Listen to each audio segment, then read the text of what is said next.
partir de agora, na Unesp FM, Observatório do Esporte. O programa que dá bola a todas as modalidades esportivas.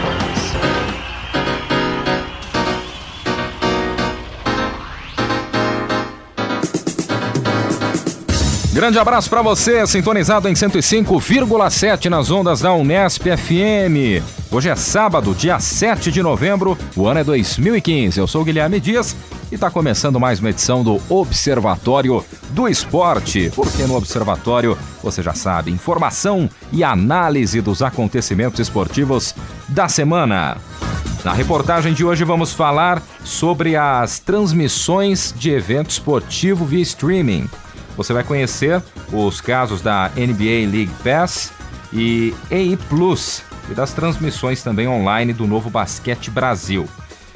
Vamos acompanhar, e debater como isso pode revolucionar as transmissões esportivas. Conversamos com o estudante de jornalismo Fernando Didio Teorga, com o blogueiro do Globoesporte.com, Emerson Gonçalves, e com o gerente de comunicação da Liga Nacional de Basquete, o Guilherme Buzo. Portanto, fique ligado porque daqui a pouquinho vamos tratar deste tema. Aqui no Observatório a informação vai além das 4 linhas.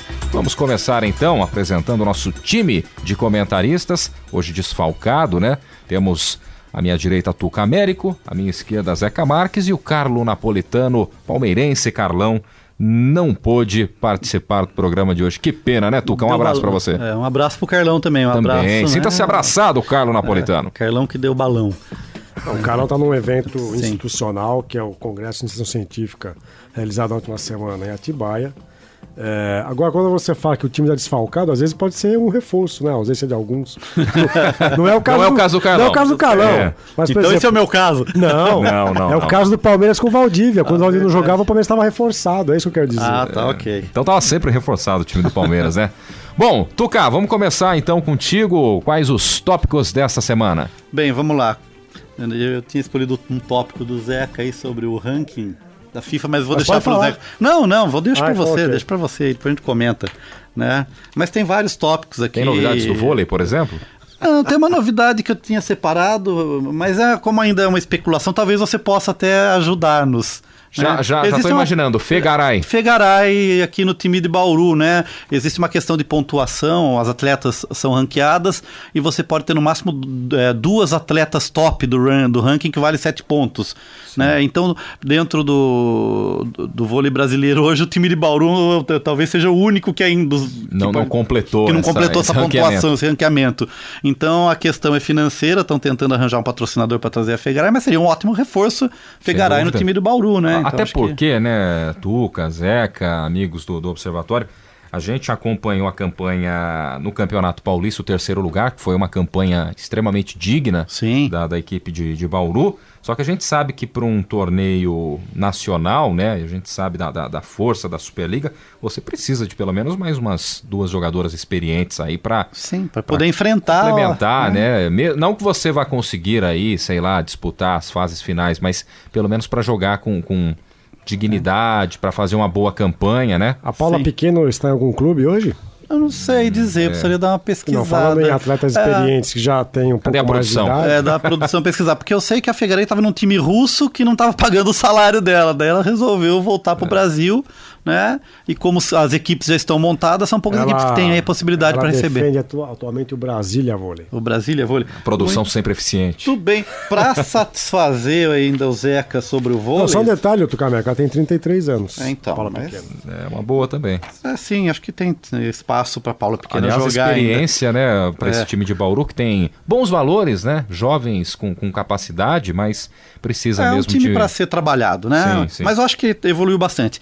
Para satisfazer a ânsia do Zeca Marques por informações sobre o vôlei, eu reafirmo aqui, a escolha de Bauru para sediar o circuito brasileiro, a pedido de vôlei de praia. Sediar o circuito Bauru, sediará o circuito brasileiro de vôlei de praia aqui em novembro. Já vi obras na Avenida Getúlio Vargas. Isso, estão lá montando lá a arena, Então, a partir aí da semana que vem, dia 13, 14 e 15 de novembro, a gente vai ser contemplado com uma partida, uma etapa do circuito brasileiro de vôlei, que é diferente daquele último torneio que teve aqui em Bauru, que era um outro torneio, era o vôlei de praia Challenger, Essa seria uma etapa para subir uma segunda divisão do vôlei de praia brasileiro. Então aí, dessa vez, teremos a primeira divisão, a elite do vôlei de praia brasileiro aqui em Bauru. Eu acho que aquele espaço ali da Getúlio ficou consolidado, né? Foi uma bela ocupação. O que é legal... Desculpa, Guilherme, devia haver uma estrutura permanente ali. E não a cada evento ter que refazer a estrutura. Não, eu tenho até. As quadras que ficaram estão sendo usadas, estão aumentando. Então, mas aqui a capacidade da arquibancada, ela fica sempre sendo refeita, readequada. Ah, sim, claro. Eu acho que devia haver um espaço permanente, contínuo, não só para ser utilizado nesses grandes eventos. Ah, sim. O que é legal, né? Pelo menos o que a gente sente, independente do que você citou aí, Tuca, primeira divisão, segunda divisão do vôlei de praia, mas o que é bacana é que constantemente Bauru tem sido lembrado no que diz respeito ao vôlei de praia, né? Seja qual for o torneio de ponta ou talvez com menos expressão. Isso porque nós estamos a 500 quilômetros do litoral. Sim, eu acho que é interessante e fica aí uma opção Entrou também. no mapa do vôlei de praia. E uma opção de lazer, né? Bauru tem poucas opções, a gente ocupa pouco espaço público, então ali que se torna um espaço de ocupação, que tenha eventos, que eu acho que a cidade só tem a ganhar. Meu outro tema... Com uma dúvida, já que eu falei. Na verdade não são 500, são 450, né? Sim. É vôlei de praia ou vôlei de areia? Depende do jeito que você traduz, né? Internacionalmente eles chamam de beach soccer. Então, se for ver com uma confederação... Beach soccer, beach vôlei, né? Então, eu acho que seria vôlei de praia o correto, né? Aí nasceu... Mas o mais adequado é o vôlei de areia. Aqui porque às vezes não acontece na praia. Em Bauru, aqui cabe vôlei de areia. Aqui tem que ser vôlei de areia, porque a praia seria Getúlio Vargas. Tá certo. Tá? Bem, meu segundo tópico, a gente discutiu bom tempo atrás na questão do fechamento lá do aeroporto Santos Dumont, no Rio de Janeiro, por conta das competições de vela que vão acontecer na Marina da Glória. E agora o governo, né, realmente... a partir de um depoimento do ministro da Defesa, o Jacques Wagner, e do Comitê dos Jogos, né, Comitê Gestor, diz que realmente será fechado.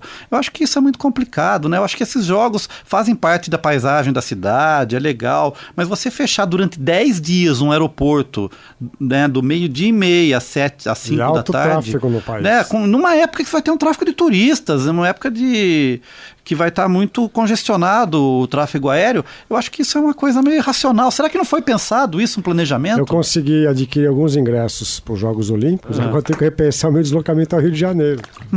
Vai ser complicado Sim, nesse sentido. Porque você pensa as pessoas, por exemplo, que conseguiram ingresso, querem fazer uma ponte aérea, sai de manhã de São Paulo, assiste o evento, né, que eu acho que o público de São Paulo é um público enorme da cidade de São Paulo, estado de São Paulo, para poder participar como audiência dos Jogos Olímpicos. O cara que planejou a sua viagem com uma ponte aérea para ver um evento e voltar, ele pode ser prejudicado. Então acho que isso não faz sentido, né? O aeroporto internacional que é muito mais distante do centro, que é o Galeão. Claro, e a justificativa é até engraçada, né?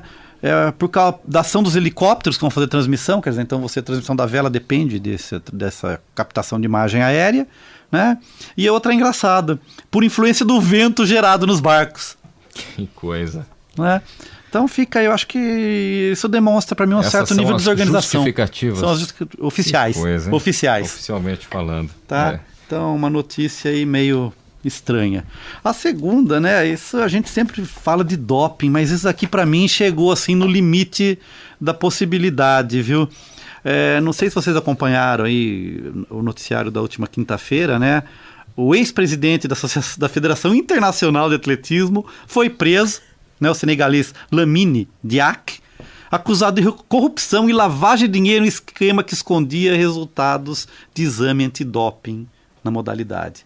O presidente da Federação Internacional.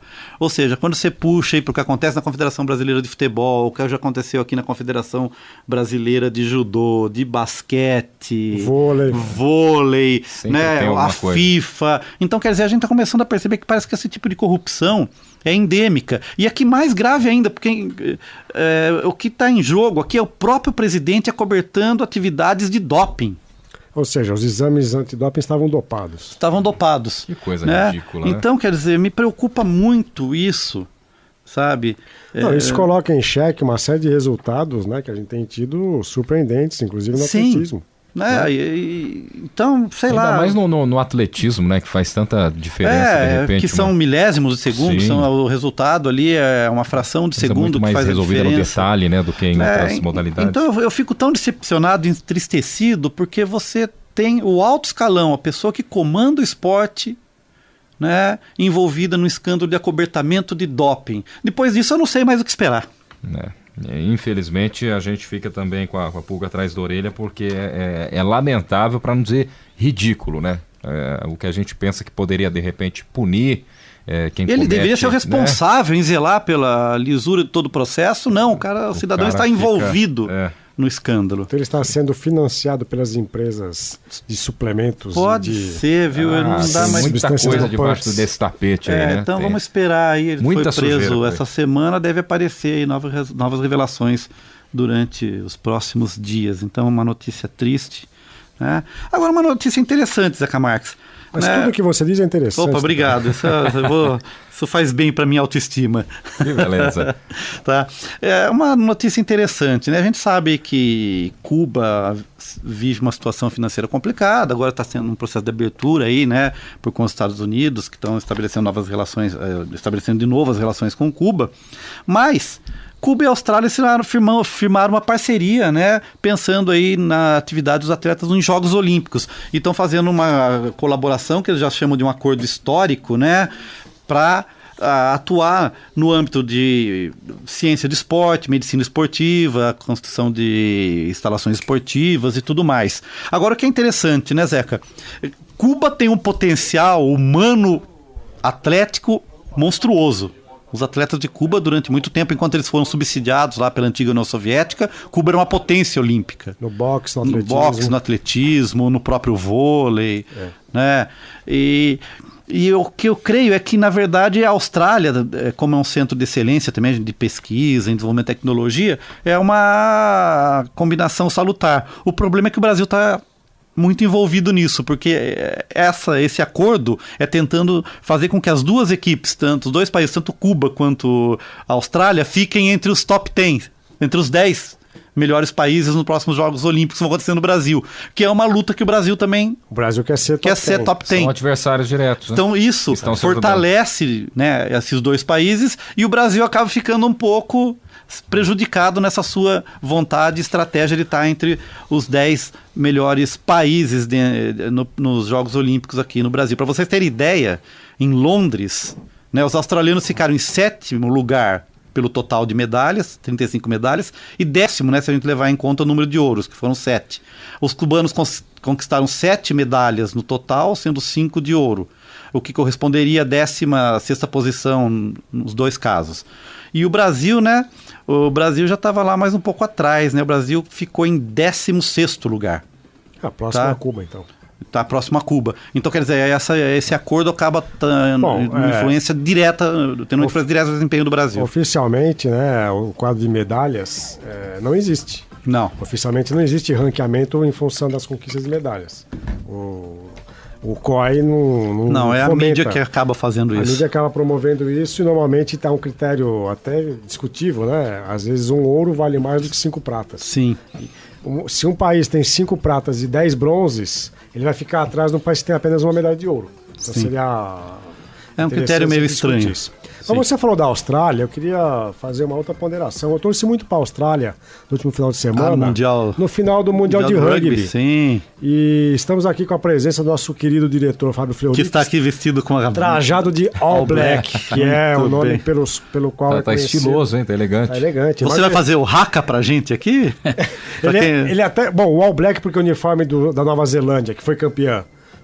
Pela terceira vez? Terceira vez, tem campeão 34-17. Camisa, calção e meias pretas. E o nosso fleurista preto ficou até mais magro, né? Sim, e o haka, né? Explique pro nosso ouvinte o que é o haka. Só lembrando, o Observatório abriu espaço, né, para o rugby nas últimas semanas, né? Entrevistamos o Martoni da ESPN, o Tuca contou a sua experiência como, né, telespectador desse esporte pela primeira vez. E você conseguiu, como observador, colocar os detalhes de um jogo de rugby, né? Você colocou muito bem as suas observações, né? E só lembrando, a final foi excelente, foi no último sábado, né? O placar 34-17, o jogo foi duro, foi pela crítica da ESPN, foi talvez a melhor final, né, de todos os tempos. A Austrália jogou muito bem, mas a Nova Zelândia, os All Blacks, o que eu comentei aqui fora em off, de que o All Blacks parece que tem aquela camisa da seleção brasileira de antigamente. Ele entra dos anos 70. Todo campeonato ele entra como o principal favorito, né? Lógico, ele já perdeu para a África do Sul, não foi campeão todas as vezes, mas é incrível como a força da camisa dos All Blacks ela domina. E lembrando que foi um sucesso o campeonato mundial. 90 mil pessoas no estádio. O estádio sempre cheio. Os países que participaram, que não são os principais, como Uruguai, Namíbia, Geórgia, Japão, que vai ser o próximo campeonato mundial, tiveram uma participação muito boa. E lembrando o que o Martoni disse, que o Brasil se espera para daqui 2 campeonatos que esteja lá. Vamos estar na Olimpíadas, né, no ano que vem, e se tudo der certo, daqui a 8 anos, se o Brasil continuar se aplicando, né, investindo, e o que ele diz que é muito importante, nós não temos ainda aquela cultura clubística do rugby. Quanto mais clubes existirem, quanto mais jogos, campeonatos, daí nós vamos fortalecer. O feminino já está um pouco à frente, né, do que o masculino. Mas então fica aí só ao ouvinte que viu a atenção que nós demos a esse esporte, que continuem acompanhando se gostou. Tem o Campeonato Brasileiro, que aliás acabou também na semana passada, né? E agora surgem outros campeonatos locais e internacionais. Tem outros grandes campeonatos no mundo que são televisionados pela ESPN também. Então fica aqui a dica, continuem acompanhando o rugby. Tá certo. Muito bem. Fleury sempre trazendo detalhes do rugby, né? E o observatório, como ele disse, abriu espaço mesmo nas últimas semanas. Mas ele foi muito modesto, que não contou a experiência dele como jogador de rugby 20 anos isso vai ficar atrás. para outro capítulo, outro episódio, porque o Fleury é um cara que você bate um papo com ele sobre rugby, você tem uma aula, né? Ele é apaixonado. Palestrante. Sim. E com certeza o Observatório do Esporte dando espaço, dando abertura para essas modalidades que às vezes passam desapercebidas, né, em outros lugares, em outros veículos. Enfim, a gente tem esse papel aqui e leva de forma muito séria. Você está sintonizado em 105,7 nas ondas da Unesp FM. Zerou aí? Sim, já. Então falei bastante, quase falei tanto quanto o Zeca Marques. Tá certo. E para bater, então, o Zeca Marques está aqui à nossa esquerda, né? Zeca, o que você separou para a gente? Eu não falei quase nada. Por enquanto. Calma. Chegando a hora.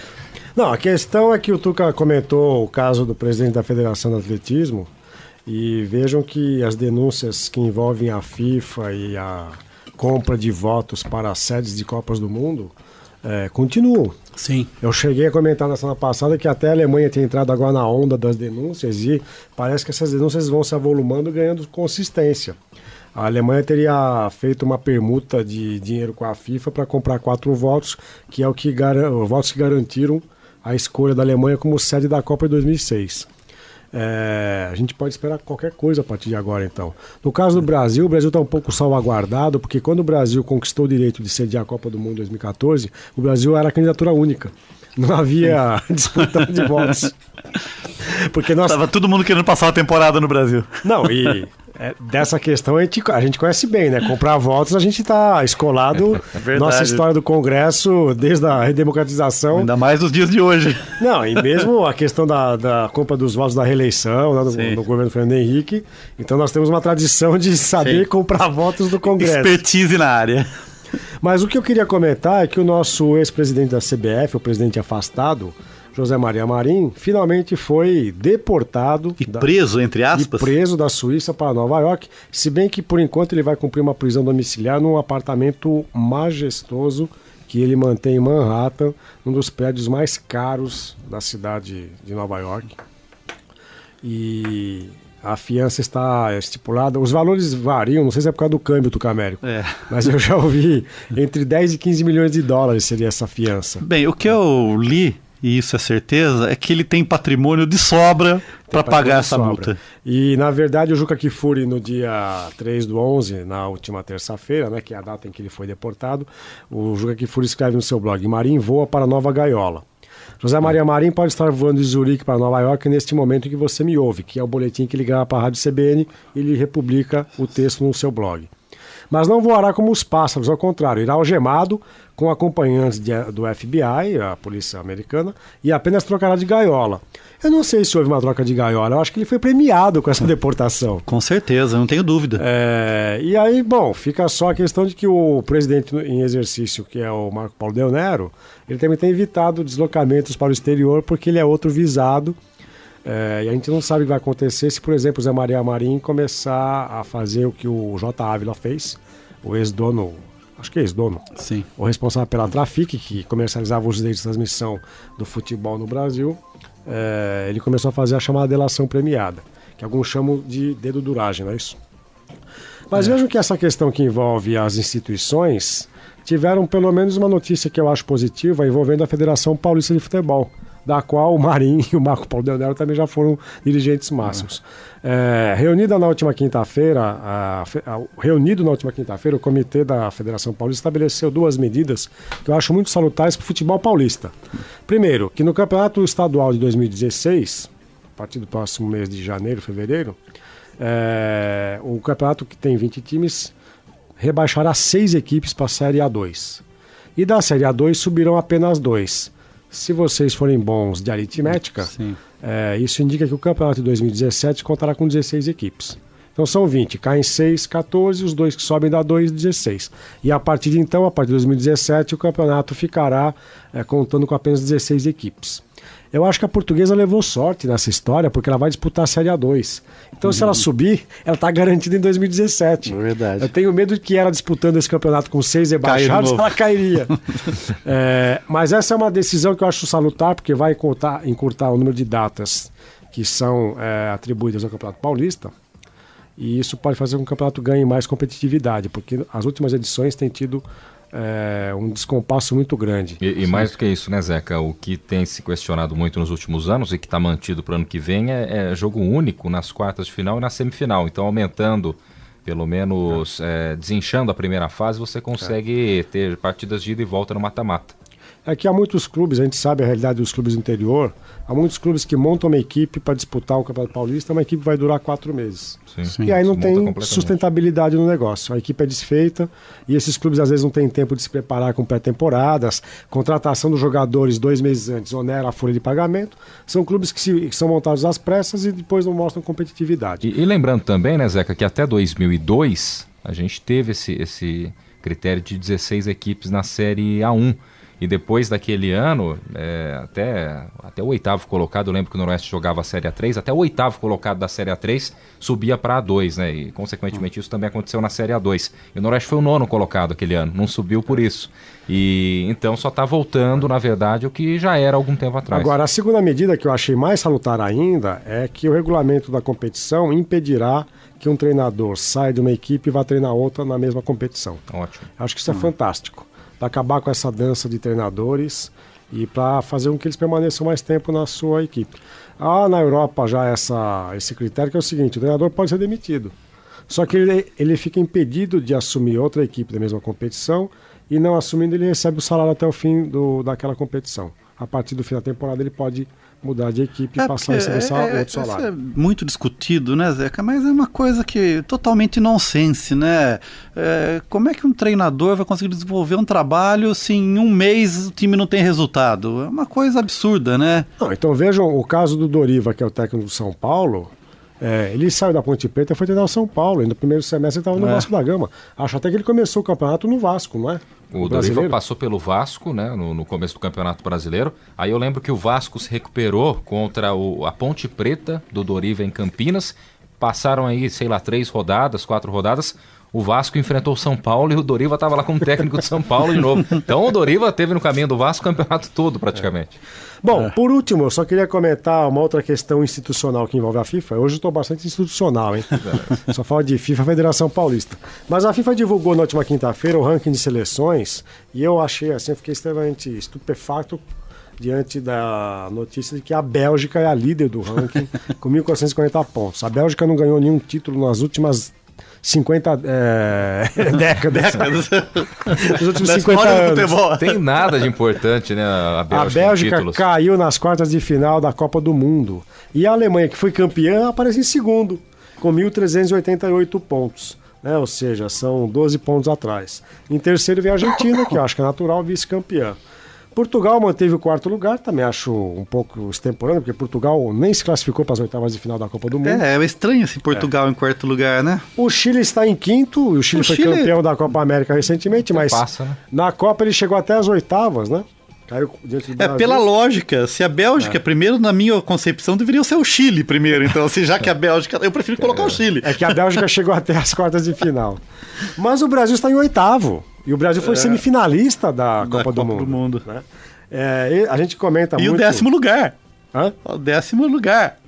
Quem que tá no 10º lugar na sua lista aí? Não, minha lista para no oitavo. É a Áustria. A Áustria. A Áustria em décimo lugar. também. Aonde está a França? Aonde está a Itália? França que chegou às quartas de final da França, Copa. Itália não consta Então, aqui. esses critérios, para mim, eles não são claros.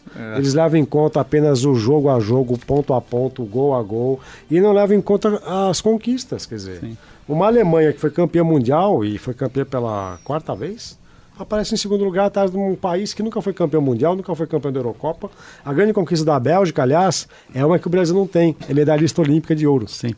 Eu lembro que eu tentei explicar aqui o critério de ranqueamento da FIFA uma certa vez aqui, mas sinceramente eu não me lembro qual que era a muito aritmética confuso, ou a né? matemática, né? Compreender o ranqueamento também da ATP, que é a Associação de Tênis Profissional, é difícil. Eu não consigo saber como é que o Belucci permanece tanto tempo entre os 30 primeiros, os 40 primeiros, porque ele também não conquista nada. Certo. A gente sabe que o tenista que vence uma competição no ano seguinte que tem que defender esses pontos, e se ele tem uma má campanha no torneio, que ele ganhou no ano anterior, ele perde uma pontuação muito grande. Ao contrário, o tenista que foi mal no campeonato anterior, se ele vai bem no campeonato seguinte, ele tem ali um acréscimo bastante grande de pontuação, que acho que é o que o Belucci faz, né? Ele perde no ano no torneio para ganhar mais pontos no ano seguinte no mesmo torneio. Então eu vou fazer outro ranqueamento aqui, né? O ranqueamento dos ranqueamentos impensáveis, incompreensíveis. Em primeiro lugar é o da FIFA, em segundo do ATP e em terceiro o campeonato argentino.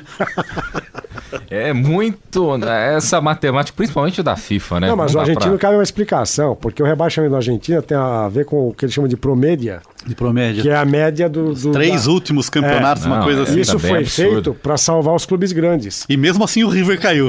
Assim, o River E caiu. ainda assim a gente tem o River que caiu, se reergueu e agora tá faturando título atrás de título, né? Claro que o Boca foi campeão argentino e da Copa da Argentina, mas falando aí de títulos internacionais, River campeão da Sul-Americana do ano passado, campeão da Libertadores e já tá nas semifinais da Sul-Americana novamente. Mas que o ranking é esquisito, isso é. Mais algum tópico, Zeca? Por enquanto é isso, pessoal. Então tá certo. Então eu vou voltar a um tópico do Campeonato Paulista, só para trazer para o nosso ouvinte a definição dos grupos para o Paulistão que começa dia 31 de janeiro de 2016. Grupo A, Santos, Botafogo de Ribeirão Preto, São Bento de Sorocaba, Linense e Oeste de Itápolis, ou Oeste de Osasco, se você preferir assim. Grupo B, Palmeiras, Ponte Preta, Ituano, São Bernardo e Novo Horizontino. Talvez o grupo mais equilibrado, né? Pois não, tu. Não, que já que eu tenho um tempinho, eu quero deixar aqui um elogio, né? Uma entrevista ao Ricardo Oliveira, que foi publicada na Folha de São Paulo, né? Em que é uma pessoa que eu acho que pelo menos tem uma lucidez em relação à carreira, né? Então eu vou só aqui reproduzir uma fala dele, né? Perguntando por que ele está tendo sucesso aos 35 anos. Porque ele começou na Portuguesa de Esportes. Tá certo. Tirando a Portuguesa Esportes, ele diz assim, abre aspas, eu abri mão de muitas coisas, o investimento na carreira é muito alto. Talvez alguns atletas não entendam o que é o investimento na carreira. Não é só um contrato renovado, a conta bancária recheada ou um carrão bonito. Investir na carreira é renunciar a algumas coisas e conseguir jogar em alto nível. Deixar de comer o que você gosta, deixar às vezes de sair, de fazer o que eu gostaria de fazer. Eu queria deixar essa mensagem para Ronaldinho, o Gaúcho, Ronaldo Fenômeno, pro Adriano, que eram pessoas que poderiam ainda estar jogando em alto nível se seguissem esse pensamento do Marcelo O Oliveira. duro é seguir, os caras até sabem o que tem que fazer, mas o duro é colocar em prática. Ricardo né? Oliveira, Tucamérica. É. Desculpa, Ricardo Bom, Oliveira. Marcelo Oliveira é técnico do seu time. meu time. O Tuca falou isso porque a gente disse do Santos, que tá no grupo A agora há pouco, ele se lembrou do Ricardo Oliveira, mas só complementando então os grupos do Paulistão, grupo C, São Paulo, 15 de Piracicaba, Audax, Capivariana e Ferroviária de Araraquara, e no grupo D, Corinthians, Red Bull Brasil de Campinas, Mojimirim, Rio Claro e aí fica a dúvida, né? Água Santa de Diadema ou o Mirassol. A Água Santa vai precisar arrumar um estádio, né, com capacidade aí para que atenda ao pedido da Federação Paulista de Futebol. Se não conseguir, o Mirassol vai acabar herdando essa vaga para 2016. Mas ele pode mandar os jogos em São Bernardo ou em Santo André. Vai ter que resolver isso. Coisa simples, né? Mas falta oficializar aí e ter uma definição por parte da Federação Paulista de Futebol. Bom, vamos então à reportagem, à matéria desta semana, chegando na voz de Heitor Facini.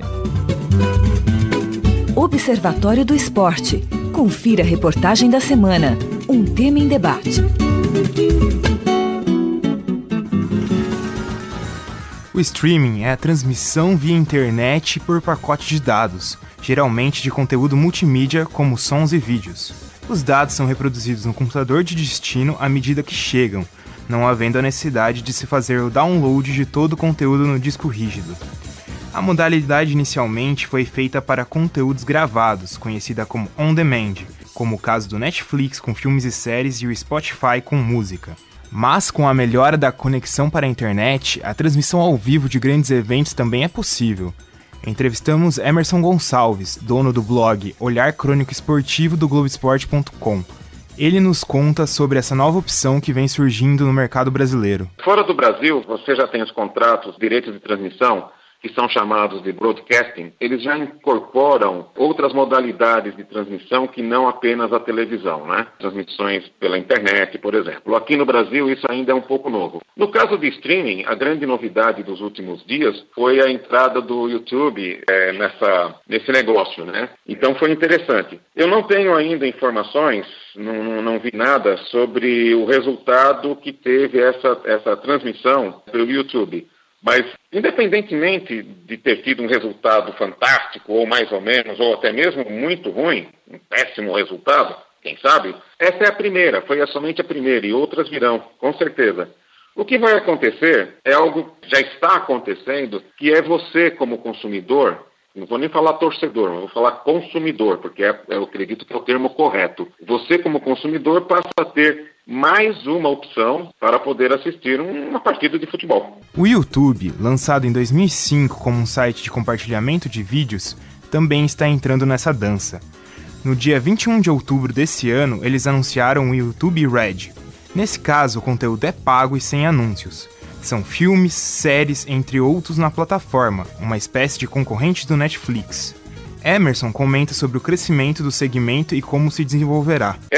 O streaming, ele tem um público hoje, esse público vai crescer, tá? E esse público do streaming, que vai ser oscilante, como todos os públicos são oscilantes, mas vai ter uma certa ordem de grandeza para ele vai atrair interesse das empresas num determinado momento. No momento em que você tem uma parcela da população que vai ter acesso, que vai assistir a um jogo de futebol através de uma nova mídia, isso também vai interessar para as empresas. Isso vai ter um custo e isso vai ajudar a sustentar toda a estrutura.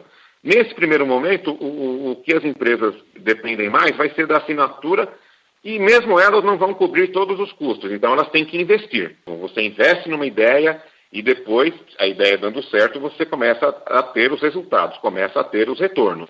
E é o que vai acontecer, é o que já está acontecendo e irá acontecer mais ainda nos próximos tempos com essas novas modalidades de transmissão, essas novas mídias. Seguindo essa linha, o YouTube anunciou no final de outubro uma parceria para transmitir a Copa do Rei, uma espécie de Copa do Brasil espanhola. O site e rede social de compartilhamento de vídeos fechou um contrato com a La Liga e a Media Pro, detentora dos direitos de transmissão. Para o torcedor assistir às partidas, há duas opções. A temporada completa pagando €20, algo em torno de R$85, ou cada jogo por €5, mais ou menos R$22. O Brasil é um dos 17 países que o serviço está disponível, mas a ideia é ampliá-lo ainda mais. O primeiro foi o jogo do Barcelona contra o Villarnovense. A única ressalva é que ainda não há a certeza da transmissão da partida mais importante, a final. Ainda assim, a disponibilização de um novo serviço com maior interatividade chama a atenção de públicos diferentes.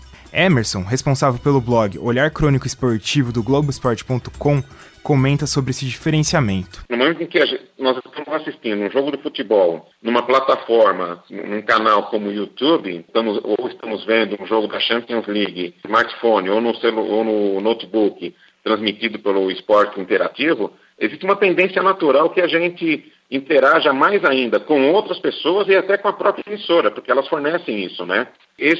A interatividade, a interação é uma atração a mais. Essa interatividade ela é interessante para a própria mídia, para a própria empresa de mídia, porque ela aumenta a sua penetração, aumenta o seu poder de penetração dentro de um determinado público, de um segmento, de um target. Através da interação, elas começam a ter acesso a um público maior do que aquele público que ela atingiria através apenas da empresa de mídia que ela está patrocinando. No ano de 2012, o canal de TV aberta Esporte Interativo lançou uma plataforma web mobile chamado EI+. Com uma assinatura mensal, a plataforma tem à disposição do assinante conteúdo exclusivo de vários esportes.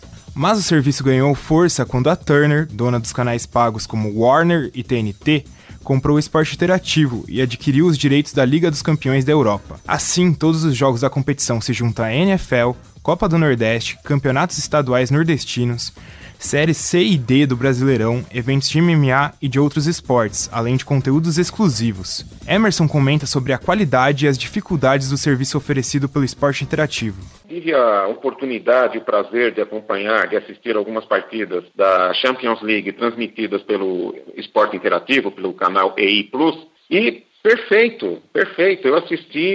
Eu assisti uma pelo meu notebook e a outra eu assisti pelo celular. E foi super legal. Foi muito legal. Evidentemente que essa realidade para nós aqui no Brasil, ela é dependente de uma qualidade melhor de sinal de internet, né? O streaming de jogos de futebol é mais uma modalidade, é mais um canal, é mais uma possibilidade de faturamento, não só para as empresas do setor, como também para os clubes, e para o torcedor é uma opção a mais. A NBA foi uma das pioneiras no serviço de streaming pago para os assinantes e torcedores. Criado na temporada de 1994 e 95, o NBA League Pass tinha a ideia de se oferecer aos consumidores acesso irrestrito dos jogos da liga, na forma de um canal de TV paga. Em 2011 e 2012, isso foi ampliado no processo de divulgação da marca internacionalmente. 2 novos suportes foram adicionados ao serviço, o de internet e de dispositivos móveis. Assim, qualquer pessoa no mundo poderia ter acesso ao NBA League Pass e assistir à liga de forma irrestrita. A equipe do Observatório do Esporte entrou em contato com Fernando Didio Teorga. Didio está no 6º semestre do curso de jornalismo da Universidade Federal do Ceará e escreveu um artigo em conjunto com seus colegas de classe, Eric Bruno e Rodrigo Sávio, para o Intercom desse ano sobre o NBA League Pass. Ele fala como é feita essa transmissão direto da NBA. Não precisa de emissoras ou de algum intermediador. Então, isso é bem vantajoso porque você não fica dependendo de ninguém. Você pega a própria transmissão original, né, que é a transmissão da NBA, que faz as próprias estatísticas, as próprias narrações, que tem no NBA League Pass também. E você não precisa depender de nada. Você só assina o seu pacote no site e eles mesmos passam para você no mundo inteiro. Ele explica também as vantagens de um sistema assim. Antigamente a gente tinha uma polarização das transmissões, né, das grandes emissoras. Por exemplo, você pega um jogo hoje de Campeonato Brasileiro, é só o que tal emissora vai poder mostrar para você e você só tem a opção de escolher aquele jogo, né? Uma ou outra emissora de canal fechado transmite outro jogo, mas se você quiser ver o jogo do seu time se não estiver sendo transmitido, você tem que pagar preços exorbitantes, né? Então, o NBA League Pass facilita isso, porque você sempre vai poder assistir o jogo do seu time com uma transmissão de qualidade, né? Também estatísticas do jogo, não fica só a transmissão estática. Então, acho que esse modelo do NBA League Pass, que até o Esporte Interativo está adotando agora na Liga dos Campeões, é bem vantajoso para o torcedor em si poder assistir o jogo do time dele. O sistema ainda traz o complemento de você poder ter a experiência de estatísticas, dados e comentários no seu celular ou computador. E o sucesso tem chegado ao Brasil também. O país é o 5º de maior acesso ao serviço de acordo com dados da Liga. E levando em conta ainda o preço salgado dele, em torno de R$500 no pacote mais barato para um ano de assinatura. Seguindo essa tendência, no Brasil, a Liga Nacional de Basquete também incorporou a ideia do streaming de jogos para para transmitir partidas do Novo Basquete Brasil. Atenta ao mercado, a LNB iniciou o serviço há 2 temporadas de forma gratuita. Sobre o assunto, entrevistamos o gerente de comunicação da Liga, Guilherme Buzo. Guilherme nos conta sobre esse início. Naturalmente que hoje os dados todos que a gente tem aqui na Liga e outras pesquisas que a gente já avaliou nos indicam que cada vez mais público, os fãs de esporte, eles estão consumindo mais conteúdo nos mobiles, nos sites, e a Liga Nacional de Basquete, tendo essa informação, foi atrás de poder proporcionar aos fãs do basquete uma experiência muito interessante nos jogos via web. Então, a gente fez uma experiência há 2 temporadas, fizemos 3 jogos, na fase final ali, foi um teste, praticamente um teste. A recepção foi fenomenal, a gente teve números muito interessantes, mais de 10 mil pessoas acompanhando esses primeiros jogos, e nos motivou ainda mais a ir em busca de recurso para que a gente pudesse transmitir mais jogos ainda na última temporada. Com o sucesso das transmissões, o serviço foi ampliado. No ano passado, foram transmitidos 59 jogos ao vivo pelo site da Liga Nacional, sendo 41 deles do NBB. Com grande público, estima-se que mais de 700 mil pessoas puderam acompanhar os jogos via streaming. Guilherme comenta sobre a audiência das transmissões. Nós tivemos um pico de 30 mil pessoas num jogo, inclusive aí em Bauru, foi o último jogo da fase de quartas de final, Bauru e Franca. Nós tivemos 30 mil pessoas assistindo esse jogo na web. Então são números extremamente relevantes que nos motivam, nos abre muitas outras possibilidades de continuar investindo nisso e estar esperançoso para essa temporada também. Com o acordo feito com a Sport TV, que transmite os jogos na televisão, a divulgação do serviço é ampliada também para fora da internet. Guilherme conta sobre a interação com as redes sociais oficiais da Liga e o apoio da emissora. O Sport TV, toda semana ele anuncia quais são os jogos que vão passar no Sport TV e também que vão passar na web. Então é mais uma maneira de divulgação muito, muito importante para a gente. Globoesporte.com também é um parceiro que costuma dizer quais jogos que vão para a web, enfim. Sem contar os clubes, né? Os próprios clubes também são um canal de divulgação fantástico, porque eles vão diretamente no público que quer acompanhar seu time. Então, eu acho que essa trinca aí de mídias sociais oficiais da Liga, Sport TV, Globoesporte.com e os próprios canais dos clubes, tem sido a estratégia que a gente adotou nessa última temporada e vai adotar para essa também. Isso aproxima o torcedor, ampliando os vínculos do público com a Liga e também com o esporte em si, além de disponibilizar um serviço para um número maior de pessoas, já que a internet é de maior acesso, beneficiando também os clubes, que passam a ter mais jogos transmitidos por temporada. Guilherme explica como essas vantagens chegam a todos os setores envolvidos com o esporte em si. Beneficia demais, porque se você for imaginar que nem sempre a gente consegue, por uma questão de calendário, por uma questão de cronograma, por uma questão de aproveitamento das equipes durante a competição, nem sempre a gente consegue dar tantas transmissões para cada um dos clubes. Então, a transmissão na web foi uma maneira que a gente encontrou também de aumentar essa visibilidade, aumentar essa exposição dos clubes que às vezes não conseguem ter tantas transmissões no Sport TV. Então, se você for analisar, o ano passado a gente teve, cada time teve pelo menos 3 transmissões na web e uma no Sport TV. Então a gente falava antes de ter uma transmissão no Sport TV cada time, a gente fala agora de 4 transmissões por ano. Então as transmissões na web também são não só a visibilidade, mas uma maneira de engajar mais os torcedores nas mídias sociais, fazer um movimento convocando o torcedor para assistir o jogo. Não é todo mundo que tem TV a cabo, então a gente consegue explorar demais e aumentar essa quantidade de pessoas que vai ter acesso aos jogos. Então não é só para a Liga, é para os clubes também. Eles passam a ter um novo canal, uma nova maneira de expor sua marca, de chamar o seu torcedor. Com uma transmissão de qualidade, o serviço foi muito bem recepcionado pelo seu público. Isso se deve à calma e ao planejamento da Liga de ter feito um investimento no setor e ter estudado sobre esse tipo de transmissão anteriormente, para poder oferecer um produto de qualidade. Esse tipo de transmissão abre uma vasta quantidade de opções no mercado, ampliando o poder de escolha do público sobre o que ele deseja assistir. Emerson Gonçalves, do blog Olhar Crônico Esportivo, comenta sobre esse novo mercado em relação à televisão. Eu acho sensacional. E eu não acredito que vá, por exemplo, tirar mercado da TV, da televisão mais tradicional, seja ela de sinal aberto ou de sinal pago. Não vai tirar esse mercado, eles vão simplesmente conviver. Já Fernando Didio Teorga, estudante de jornalismo da Universidade Federal do Ceará, vê ainda uma mente fechada das grandes empresas de mídia, mas isso deve mudar no futuro. Eu acho que falta ainda uma mente mais aberta dos canais que detêm, porque a gente vê muita briga aí, por exemplo, agora, do esporte interativo, porque os canais de TV aberta estão meio que boicotando por esse modelo, né? Eles não acham justo você possa transmitir todos os jogos e que o público possa escolher. Então, os canais que detêm os direitos de transmissões, tanto do futebol quanto do basquete, eles ainda estão muito cabeça fechada para isso, ainda estão tentando boicotar um pouco esse novo modelo que está chegando. Mas eu acho que com o tempo eles não vão poder mais segurar essa nova onda, né? E vão acabar cedendo, e isso vai acabar se popularizando de um jeito muito grande. Muito bem, após a locução do Heitor Facini, vamos aos agradecimentos, antes da gente repercutir essa matéria, né? Agradecendo o blogueiro do Globoesporte.com, Emerson Gonçalves, ao estudante de jornalismo da Universidade Federal do Ceará, Fernando Didio Teorga, e ao gerente de comunicação da Liga Nacional de Basquete, o Guilherme Buzo.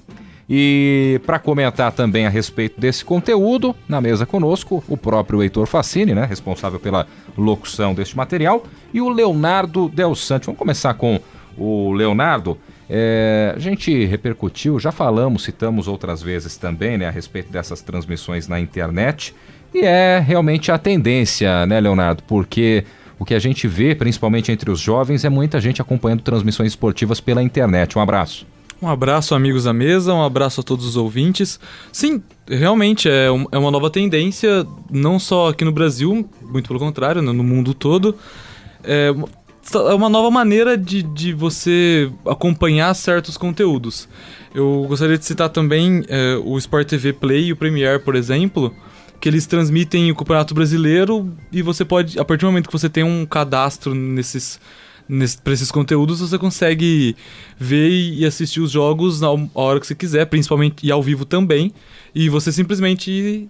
Um exemplo disso, eu tive em Curitiba no último final de semana e assisti pelo celular Fluminense e Vasco da Gama, a derrota do meu Vasco para o Fluminense por 1-0. Então, você tem essa comodidade, né? Sim.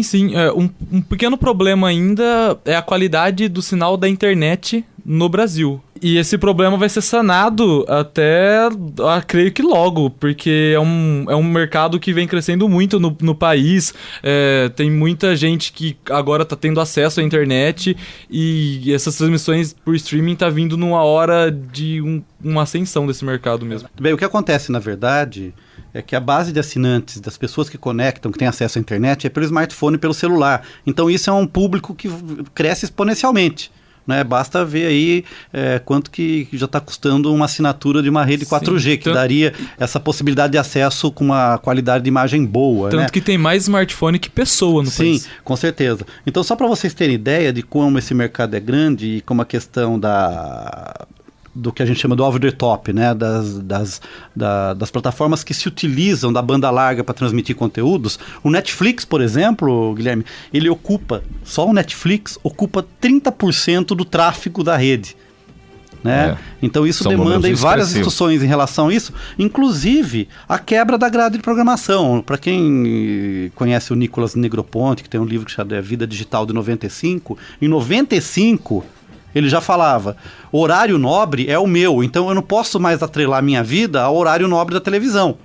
Né? Então, por isso cresce a demanda de eu poder ter acesso aonde eu estou. Né? Então, as pessoas querem acessar via celular, via tablet, via computador, o jogo que passa às 4 ou 5 da tarde. A gente cria um trabalho para os empregadores, para as empresas, né? O próprio Thiago Leifert, quando fazia as transmissões da Champions via internet, ele anunciava no Globo Esporte, eu sei que tá trabalhando na hora do jogo, disfarça, liga o computador num canto aí e assiste o jogo pelo computador. Né? Então a gente tem todas essas coisas relacionadas e essa problemática decorrente das transmissões aí via internet. Só adicionando, falando do Netflix... adicionando que além dessa ocupação na banda, o Netflix foi, comparando com as outras emissoras de TV, tomando o Netflix como uma emissora entre aspas, O Netflix no Brasil, que não tem ainda uma gama tão grande de assinantes quanto nos Estados Unidos, por exemplo, teve um lucro muito maior do que o da Bandeirantes e o da Rede TV, que são emissoras grandes no Brasil. Nos Estados Unidos, a previsão é que feche esse ano sendo a emissora de TV, entre aspas, de novo, que tenha o maior lucro no país. Sim, e foi noticiado semana retrasada ou passada que o Netflix vai investir em jornalismo. Para ele começar a investir em transmissão esportiva, o próprio jornalismo já vai incorporar o esporte. Para um passo além, para começar a transmitir eventos esportivos ou ter um repositório de partidas que você possa assistir, né, a hora que você quiser, porque isso não é a lógica que eu e o Zeca, ou talvez o Guilherme tenhamos, de assistir o jogo depois. A gente gosta de assistir o jogo em fluxo, ao vivo. Mas eu tenho muitos amigos e jovens que querem assistir o jogo e assistem esse jogo a qualquer hora. Além de que às vezes não é possível assistir o jogo ao vivo. Né? Claro, claro. Mas, diga, Zeca. Não, você quer lembrar quando eu era garoto, que às vezes eu não queria saber o resultado do jogo da Portuguesa ouvindo pelo rádio, e eu esperava o videotape à noite, no começo da madrugada, quase sempre na TV Cultura, às vezes na TV Record, e eu... Os melhores momentos? Não, jogo na íntegra. Todo? Tá. E aí eu fazia uma experiência, não vou ouvir o resultado pelo rádio e vou assistir o videotape como se eu estivesse assistindo ao vivo. Fiz muito isso também, Zé. Só que eu não conseguia. Chegava um momento, finalzinho do jogo, não, vou ligar o rádio, eu tenho que saber como está esse jogo. Certo. Hoje essa questão fica completamente alterada a partir do momento que a gente tem vários suportes móveis, especialmente o smartphone, com acompanhamento do jogo minuto a minuto, sem ser transmissão por streaming do jogo. Eu vou entregar o Zeca Eu Marques. tenho sites em que a gente vê o resultado a cada segundo. Eu vou entregar o Zeca Marques aqui. Quando o Zeca chegou aqui ao Unesp, quanto tempo faz já que você está aqui, Zeca? Mais de 6 anos. 6 anos. Acho que, então, 6 anos atrás chegou, a gente fez uma apresentação sobre esportes, né? E eu lembro que eu apresentei sobre as novas tecnologias daquela época e tinha esse placar wall, por exemplo, que dão os resultados online. E o Zeca me mostrou uma foto da Copa de 50, era isso? 58. De 58, que era na frente de um jornal. Que jornal Última Hora, na sede de São Paulo, em que era um placar, como por exemplo o placar do campo do Juventus, na Rua Javari, um manual, em que assim que saiu o gol na Suécia, a mensagem chegava por telex e alguém ia lá, o garoto do placar, e atualizar o placar na frente do jornal. Ou seja, o processo é idêntico. Né? O processo é idêntico. Não, e a foto é interessante porque é uma aglomeração à porta do Última Hora em São Paulo, e assim que está saindo o número 2 do Brasil e colocando o número 3, que era o terceiro gol, o Brasil sai perdendo e vira, né? Sei. Os populares estavam comemorando como se estivessem no estádio. Sim. E o menino trocando o placar. E outra coisa também, falando que a gente falou na matéria, no caso do basquete, da NBA e do NBB, o mais interessante é que ambos os casos, a transmissão não é feita pelo site da Globo, pelo site do Esporte Interativo, pelo site de qualquer outra empresa, é feita diretamente no site da Liga. Sim. Mesmo que tenha acordos, como a NBB tem acordo com a Sport TV. Sim. E a NBA tem acordo com a Turner, que é a geradora de imagens da Liga. Mas é transmitido diretamente no site da Liga. E isso, mesmo que a realidade do futebol brasileiro não permita a gente pensar nesse caso, mas isso pode abrir uma gama de possibilidades muito maior no futuro. Por exemplo, clubes criando canais próprios, transmitindo as próprias partidas, uma liga se estruturando para transmitir a própria partida. O primeiro clube, que é o Benfica, já tem a Benfica TV, que até mudou de nome, agora é BTV, que é a detentora dos direitos de transmissão dos jogos do Benfica no Estado da Luz. Então quem transmite não é nenhuma emissora. Mas já tem as transmissões de internet de rádio, né? Com a locução torcedora, né? Então você tem a locução também com o locutor que está torcendo pelo Inter contra o Grêmio. A própria NBA League Pass, que é o pacote de transmissão que eles fazem pela NBA, tem um pacote que você paga a mais, que você pode escolher ou a transmissão ou a narração do time de casa ou do time visitante. Sim. Você tem essa possibilidade, narração, comentaristas. E você pode personalizar a recepção, né? Eu não sei se vocês acompanharam, mas acho que desde Londres foram os últimos Jogos Olímpicos? Sim, 2012. E o PAN anterior e o PAN posterior? O anterior... que eu não me lembro agora. Toronto. E o posterior vai ser Lima, se não me engano. Não. O que acontece? Quem acompanhou, teve a possibilidade de acompanhar pelo Terra TV. O Terra TV, ele transmitia o sinal original da empresa que foi contratada. Então você tinha acesso a ver todas as modalidades ao vivo que estavam sendo transmitidas naquele momento, algumas com locução e outras sem locução, tá? E com a possibilidade ainda de criar aquela picture-in-picture, a janelinha que você acompanhava duas modalidades ao mesmo tempo. Então, quer dizer, esse tipo de transmissão já tem algum tempo aí. O que precisa é a gente quebrar a resistência das pessoas e acompanhar pelas emissoras abertas, porque não é todo mundo que tem TV a cabo. Você chegou a ver o Terra TV, Zé Camargo? Vi, na época. São transmissões muito interessantes, Agora, com boa qualidade de imagem, dependendo da banda larga que você tem. Você quis falar há quanto tempo eu estou aqui na Unesp e remontou uma foto da Copa de 58. Eu ainda me vejo com um consumidor, para usar o termo que o Emerson Gonçalves utilizou, muito tradicional. Eu não consigo ver um jogo numa tela de um smartphone, por mais esses smartphones que parecem quase uma tela de 14 polegadas, e não consigo ver na tela do computador, eu tenho que ver no monitor de TV. É que na teoria também a transmissão ser pela internet, ser por esses aplicativos, esses portais, não eximem você necessariamente ver de um monitor de TV. Tem a popularização das Smart TVs que também tem esses como aplicativos. jogar e ter como você reproduzir no celular, e se você tem uma TV que também consegue reproduzir, você pode espelhar do celular para televisão. Mas eu queria fazer duas observações. Primeiro, o nosso querido Guilherme Dias, ele falou fora do ar que na verdade ele pirateia transmissões esportivas. Não, já fiz isso. Quem não? Hoje em dia não. Mas, por exemplo, eu confesso que na última terça-feira eu assisti trechos do jogo Benfica e Galatasaray pela Liga dos Campeões. Eu acessei um desses sites que pirateiam o sinal para ver como é que estava o andamento do jogo. Poxa, mas o Whey Plus é só R$ 9,90 por mês. Pois é. Mas aí tem outra questão. O Emerson Gonçalves fala que essas transmissões permitem uma interatividade entre os produtores da mensagem e ele usa consumidor, telespectador, seja lá. Mas vejam, essa interação ela é muito filtrada e mediada.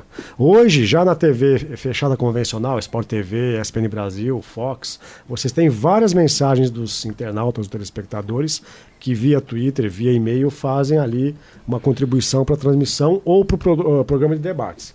A Sport TV, por exemplo, o André Rizek, lá no Redação Sport TV, ele usa muito essa interação, até para corrigir algumas incorreções que ele comenta e as informações que ele dá no ar. Nesse sentido, a interatividade ela é perfeita, porque é uma possibilidade de correção quase que instantânea. Qual que é o problema? Nunca essa interação vai deixar de ser mediada. Se eu criticar uma transmissão do Sport TV, da ESPN Brasil ou da Fox Sports, jamais essa crítica vai chegar ao ar. Essa crítica sequer vai aparecer no monitor, no gerador de caracteres. Que a diferença, por exemplo, é no caso do YouTube. Sim. As transmissões ao vivo do YouTube, normalmente, a parte dos comentários do vídeo, ela é dinâmica e é aberta a todo mundo. O que pode acontecer é você ver por lá. Talvez você não veja na transmissão, você pode ver por lá. Sim. E eu acho que quando fala assim, interatividade também, é aquela questão da segunda tela, que você, além de acompanhar o jogo, você pode ir lá responder alguma enquete que eles jogaram na hora, responder instantaneamente, ver como está o resultado, você pode dar nota para o clube automaticamente, você pode ver as estatísticas do jogo, você pode ver como está se movimentando o seu jogador. Até o famoso mandar pergunta que acontece na TV aberta há muito tempo. Não que essa interatividade não exista nos dias de hoje, essa interatividade não muda tanto para isso. Mas o que eu quero dizer é que essa opinião publicada, que não é opinião pública, ela é muito filtrada e mediada. A Globo faz isso nas transmissões da TV aberta, ela pergunta pro Casagrande: Casagrande, você acha que o Pato deve jogar ao lado do Ganso? Essa é uma pergunta óbvia, banal. Ninguém vai questionar. Ô Casagrande, o que você acha do monopólio dos direitos de transmissão do futebol brasileiro pela Globo? Jamais vai chegar uma pergunta dessa. É filtrado, né? Você é um moderador que vai se Exatamente. separar. Há filtros. Hoje em dia você consegue até acompanhar, por exemplo, hashtags no Twitter, mas você não vê na própria transmissão. Lógico. Mas essas possibilidades de transmissão via internet, normalmente eles têm um chat ao lado, e aí o pessoal não tem moderação nenhuma, né? Então ali... Eles nem têm como controlar Não tem como controlar, chat. E a ideia é não controlar mesmo. A questão é que ali você não está compartilhando com as outras pessoas, você não está aberto em rede, né? Eu acho que você não está compartilhando com a transmissão em si, porque transmissão, outras pessoas vão conseguir ler, mas só as pessoas que têm acesso, isso. Agora eu tenho que fazer o meia-culpa também, que o tempo que eu fiz meu pós-doutorado na Argentina, eu fui salvo aí por esses sites que transmitiam os jogos. Eu devo confessar também que em maio, quando eu estive em Montevidéu e em Buenos Aires, aí o aplicativo do Premiere, né, não funciona. Não, eles têm um controle de IP por país. E né, aí eu tive que usar também um site alternativo, porque em Montevidéu era a decisão do Campeonato Carioca, o Vasco enfrentando o Botafogo, e eu tive que buscar uma alternativa. É engraçado isso, né? Porque essa é uma forma deles controlarem o conteúdo, né? E os direitos de transmissão. Por exemplo, se você está fora do Brasil, você acessa a Rádio UOL, e vai tentar escutar uma música do Caetano Veloso, esse conteúdo não está disponível para sua região.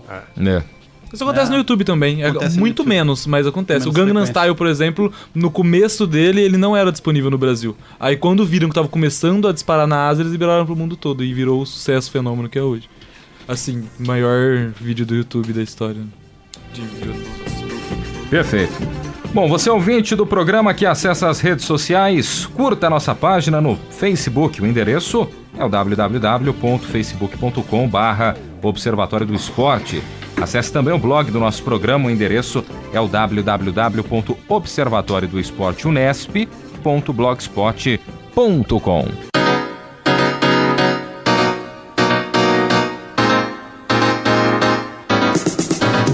O Observatório do Esporte deste sábado vai ficando por aqui. Teve locuções de Heitor Facini e Guilherme Dias, comentários de Zeca Marques e Tuca Américo, equipe de reportagem com Leonardo Del Sante, Jéssica Dourado, Isaac Toledo, Leonardo Guerino, Heitor Facini e Thiago Pavini.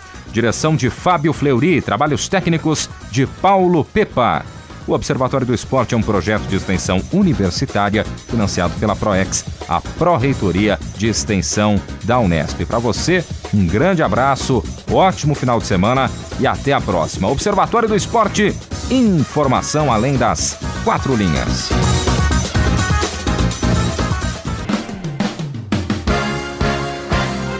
A Unesp FM apresentou Observatório do Esporte. O programa que dá bola a todas as modalidades esportivas.